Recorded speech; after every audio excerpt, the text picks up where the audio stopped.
Hello, bonjour. Aujourd'hui, on va parler d'un acteur assez connu qui était quand même l'un des préférés des Américains. Il s'agit bien sûr de l'acteur Ben Affleck. L'acteur Ben Affleck qui, après quelques petits problèmes personnels, semble s'être remis et avoir repris du poil de la bête. Et tout ça serait dû à une nouvelle femme dans sa vie. Je crois que j'en ai déjà parlé sur cette chaîne il y a quelques mois. Mais là, apparemment, leur relation serait super sérieuse, très sérieuse même. Je parle de l'actrice Ana de Armas, l'actrice d'origine cubaine mais qui a vécu en Espagne. Le couple est depuis près de 1 an, on va dire, ensemble et ça a l'air d'aller très très bien et c'est un couple solide. C'est tellement sérieux qu'il a présenté Ana de Armas à ses enfants, à ses 3 enfants, les enfants qu'il a eus avec l'actrice Jennifer Garner. Si vous ne vous souvenez pas de qui c'est, il s'agit de l'actrice qui a joué dans Peppermint et aussi qui a joué dans une série télé. Elle a été avec Ben Affleck pendant 10 ans, mais ils se sont séparés parce qu'apparemment il avait des problèmes, elle a essayé de l'aider, mais ça ne marchait pas. Aujourd'hui, il est très heureux, il a retrouvé l'amour auprès d'une jeune femme, Ana de Armas, qui vient d'Espagne mais qui est d'origine cubaine, comme je le disais,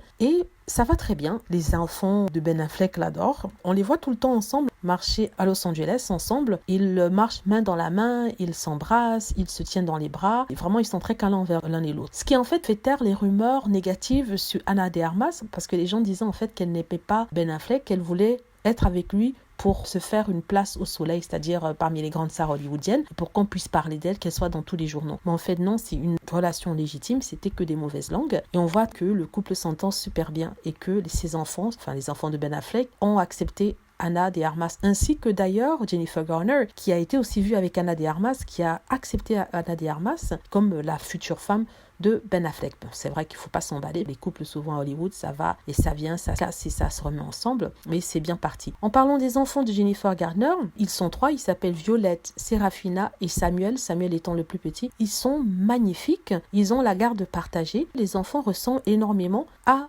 Jennifer Garner. En tout cas, 2 des enfants, hein. Le premier et le dernier, c'est-à-dire Violette, qui est le portrait craché de sa maman, les mêmes yeux, la même bouille, le même visage. Et le petit Samuel, pareil pour lui, il lui ressemble. Par contre, Serafina, c'est son papa. Elle a les traits de son papa. Voilà, c'était pour vous, c'est pour les fans de la famille Affleck. Sincèrement, j'aurais préféré qu'ils restent avec Jennifer Garner parce qu'ils vont bien ensemble. Ils formaient un très beau couple, un couple très simple. C'est vrai que Ben Affleck a été avec Jennifer Lopez. C'était bien pour les années 90, ça faisait trop bling bling. Il était un peu en dehors de son élément. Avec Jennifer Garner, ils allaient très bien ensemble. C'était l'un de mes couples préférés. Dans la vie, c'est comme ça. Quand les choses ne marchent pas, il vaudrait mieux arrêter. Je suis très contente pour Ana de Armas, qui est très très jolie, très bonne actrice. Voilà, j'espère que vous avez aimé la vidéo. Si c'est le cas, n'hésitez pas à cliquer sur like, à vous abonner pour plus de vidéos et à cliquer sur la petite cloche afin d'être averti lorsque je poste une nouvelle vidéo. Merci.